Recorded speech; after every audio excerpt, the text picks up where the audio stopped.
What it do, YouTube? Welcome back to the channel. In case y'all haven't noticed, you're watching Bonjoholics. And today, I'm going to go over why Matthew Eberflus, the Chicago Bears head coach, is the worst head coach in the National Football League. Roll it!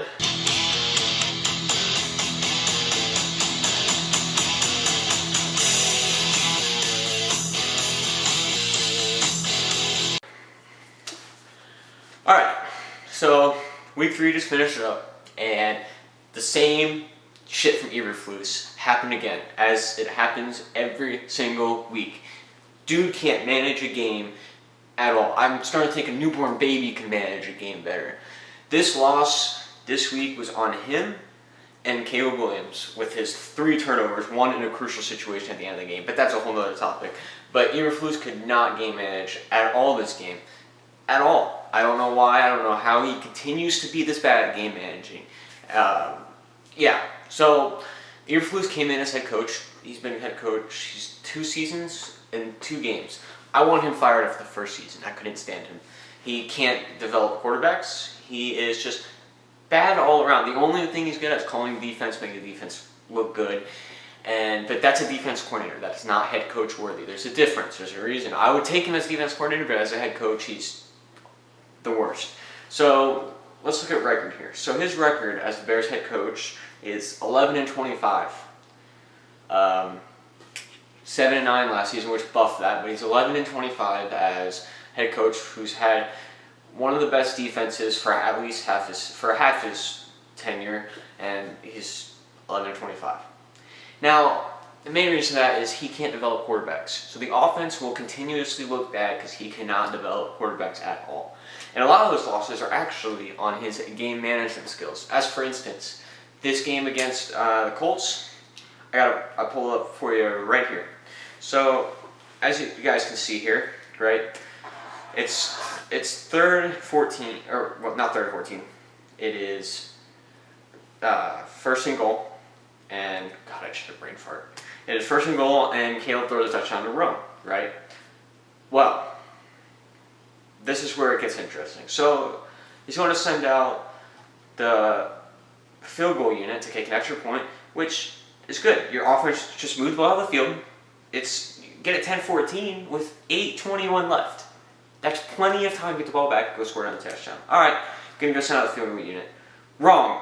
Right before this, he called a timeout to send out a 2-point, to try the 2-point conversion. He called timeout. Remember, 3 timeouts, and say we don't get the ball, say it gets the 2-minute warning and we need 3 timeouts. Oh, well, there goes one. So he called that, and here's how the play went. Well, as you see Caleb running, and he tries to do too much and throws in like triple coverage. And what? He wasted a timeout to have 9 points. All right, so you would think, yeah, we'll get the ball back and be fine. Well, we got the ball back next. Caleb turned the ball over in the 3-yard line. Fumbled it. Crucial part of the game right there. So then they went up a touchdown. And hence, here we are in the 2 minutes drill. Like, somehow we scored really quickly, right? Well, here we are, coming to 2-minute drill. You know how many timeouts we have? 1. I don't even know when the second one was called because I wasn't home for this part, but I do know the one was called for the 2-point conversion. Now, the second one, where it was called, I don't know. Oh, it was called, actually, right here. He's calling a timeout with 5 minutes left. 5:19. You don't call a timeout there. Even if they score, they're about to be 3rd and goal. You take off 34 seconds. I mean, why? I don't understand why you're calling a timeout. That's stupid, in my opinion. So look, when they score next possession, timeout means nothing. It would have been like 4:50 or whatever after they scored. 2 minutes to go score a touchdown. You need those 2 timeouts at least because 2-minute warning is coming up. Well, lo and behold, we score a touchdown really quickly. And where are we now? We score with the 2-minute warning still to come. Where are the timeouts? So now if they get a first down, we are screwed. But so where are the timeouts? Oh, one was used to change the proper call and kicking an extra point to a 2-point conversion. This is what I mean by his game management is utterly horrendous. He did this last week too against the Texans. He called a timeout in the 4th quarter with like 8 minutes left for no apparent reason, and I think he had to waste one before getting a delay game, which has happened hundreds of times. That happens almost, it seems, once every game. So then we were down to one. Again, last game, 2 minutes left in a one-possession game. Oh, lose the game. So his game managing skills are negative. I'm starting to think a newborn baby can manage games better. Put me out there, I'll manage it better. I don't know, but just that alone. And then the other thing is that I noticed with him is he does not understand when something doesn't work to use your best players. Or I don't know how to word it, but if something's not working, you need to go to try something else. DeAndre Swift has been pretty bad this year. He can't break a tackle. He's averaging 2 yards a carry, and he finally did it this game. He finally utilized Khalil Herbert and Roschon Johnson. The drives look way better. They're averaging 6 yards a carry, and it took him 2 games to do that. 2 games. Last game, Roschon didn't touch the field at all. Khalil 1 touch and he had 6 yards and a touchdown, or maybe a couple more, but I do remember the 6-yard touchdown against the Texans. And so I was hoping this week would change, and they started using him more. DeAndre Swift, he dropped a screen pass, so I was right in his hands. DeAndre Swift was just a struggle. I like him. He's probably our skilled footwork and all that running back, but with this O-line, it's not working. So you got to utilize Roschon, you got to utilize Herbert, and it took him until week 3 to finally do that, and it was working.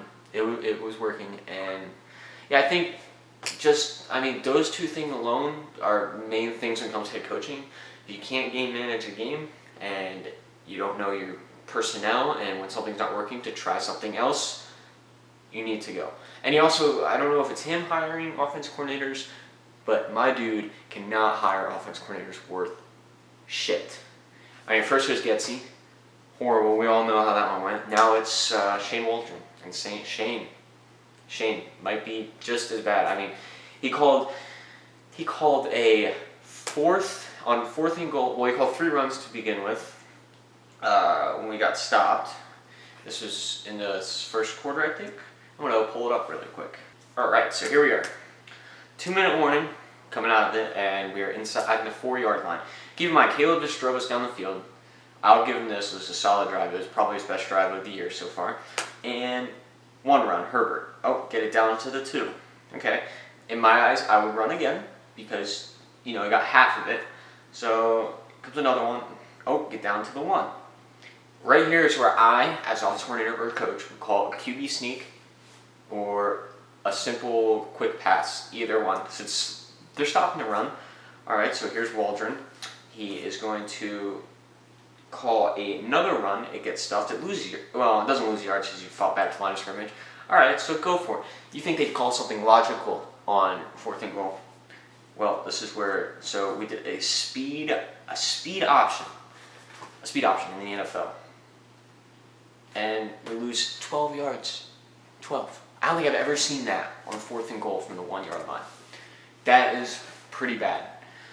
So basically the overall gist of the Bears' struggles will continue to be the Bears' struggles as long as Eberflus is head coach, and Ryan Poles needs to grow a pair and fire him. I've said he's been a horrible head coach since his first season.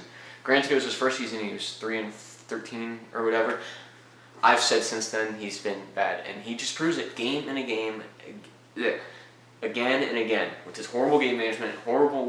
Doesn't know when to call timeouts. Horrible. Doesn't know when to use the proper personnel. Doesn't know how to develop quarterbacks. Your head coach needs to be able to develop a young quarterback for it to work. He didn't develop Fields right, and Fields is 3-0 with the Steelers with one of the best head coaches. Shocking. Who would have thought? And Caleb looks like crap. 5 turnovers the past 2 games. That's insane. 3 this game, where if we didn't turn the ball over once, we win. And if Eberflus knew how to manage a game, we win. Just simple things like that. So, I think those again are the reasons why he is the worst coach in the NFL. You could put the Browns head coach there, Stefanski or whatever the flying hell is name. He's pretty bad too. But Eberflus has got to be the worst. And those are my reasons. It continuously happens every game. If you watch a Bears game, look for these things to occur. Wasting timeouts for no reason. Player personnel, like using Gerald Everett more than Kmet, which actually we've been using Kmet. We used Kmet a lot more this week, and he had 10 catches for 97 yards. Oh, shocker! The world is shocked. But still using Swift a little too much, I think, with Herbert and Roschon. But I'm just sick of him. I want him gone. I've been wanting him gone for a year now, and just going to come back to haunt us every week. And until he's gone, the Bears will be mid at best, until he's gone. So leave it with you all. Those are my reasons, and I'll see you guys in the next video. Peace.